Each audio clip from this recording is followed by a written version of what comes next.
Hello दोस्तों, स्वागत है आपका अपनी क्लास डीएलएड क्लासेस में।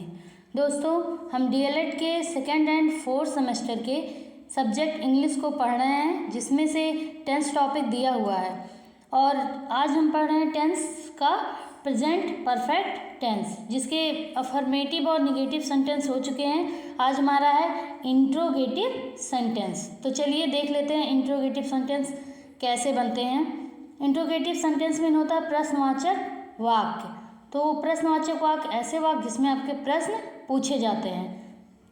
तो चलिए हम बना लेते हैं, इसके नियम बनाने के देख लेते हैं। दिया है कि यदि प्रश्नवाचक शब्द पहले हो तो सबसे पहले हैज हैव, फिर कर्ता, फिर क्रिया की तीसरी अवस्था को, फिर कर्म को लिखते हैं। और अगर हमारा प्रश्नवाचक शब्द कहाँ हो, बीच में हो, तो उसकी अंग्रेजी हम क्या करते हैं, सबसे पहले लिखते हैं, उसके बाद हैज हैव लगाते हैं, फिर क्रिया की थर्ड फॉर्म, फिर सब्जेक्ट, फिर हमारी क्रिया की थर्ड फॉर्म, फिर ऑब्जेक्ट को लिखते हैं। तो चलिए ये जो फार्मूला बना है, अगर हमारा क्या हो, प्रश्नवाचक शब्द पहले हो तो ऊपर वाला लगाएंगे, और प्रश्नवाचक शब्द अगर हमारा बीच में हो तो जो नीचे दिया है क्वेश्चन वर्ड, उस वाले को लिखेंगे। तो चलिए देख लेते हैं। अगर हमारा प्रश्नवाचक शब्द पहले हो तो उसके लिए ए हैज हैव सबसे पहले लगाएंगे।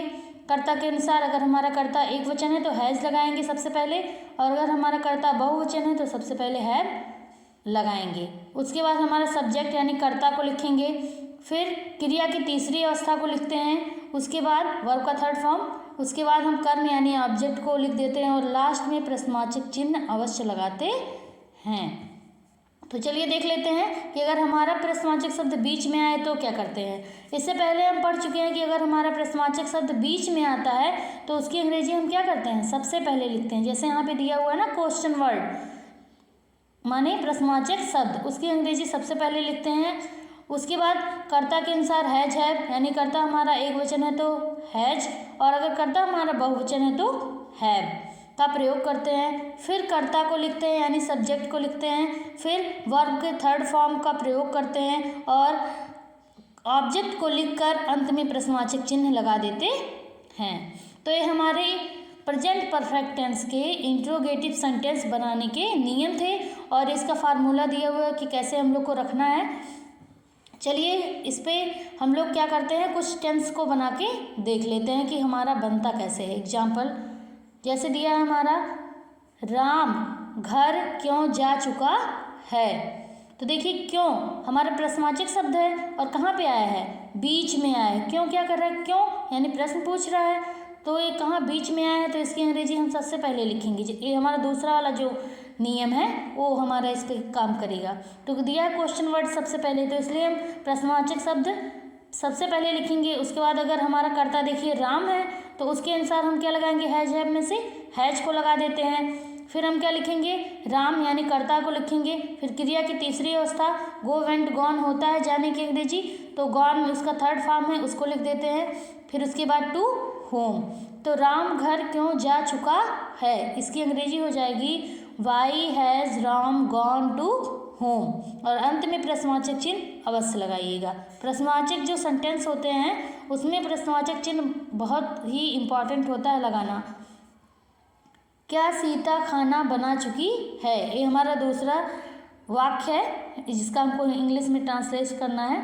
दिया है क्या सीता खाना बना चुकी है, तो देखिए क्या हमारा प्रश्नवाचक शब्द है और पहले आया है, तो इसके लिए हम क्या करेंगे, ऊपर वाला जो दिया हैज हैव, यानी अगर हमारा प्रश्नवाचक नियम में लिखे ना कि अगर प्रश्नवाचक शब्द पहले आते हैं तो क्या करेंगे, सबसे पहले हम हैज हैव लगाएंगे कर्ता के अनुसार। तो सीता हमारा एक वचन है इसलिए हम आगे क्या लगाए हैं, has.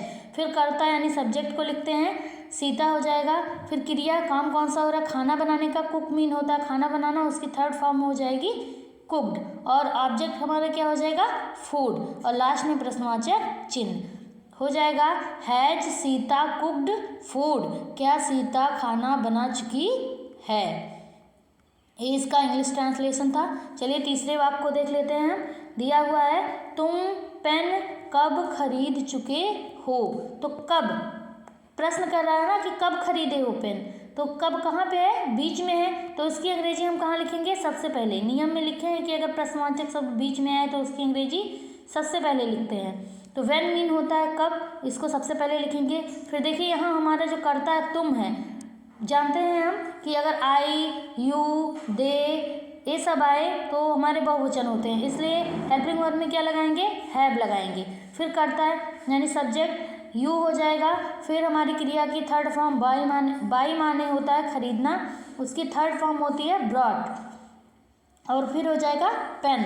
When have you brought pen, माने तुम पेन कब खरीद चुके हो। तो दोस्तों ये हमारे प्रेजेंट परफेक्ट टेंस का आज इंट्रोगेटिव सेंटेंस था। ये भी हमारे प्रेजेंट परफेक्ट टेंस आज समाप्त हो गए हैं। और इसके बाद हम अगला पढ़ेंगे प्रेजेंट परफेक्ट कंटिन्यूअस टेंस। तो इस नियम को देखिएगा और समझिएगा, आप लोग अभ्यास कीजिएगा इस पे।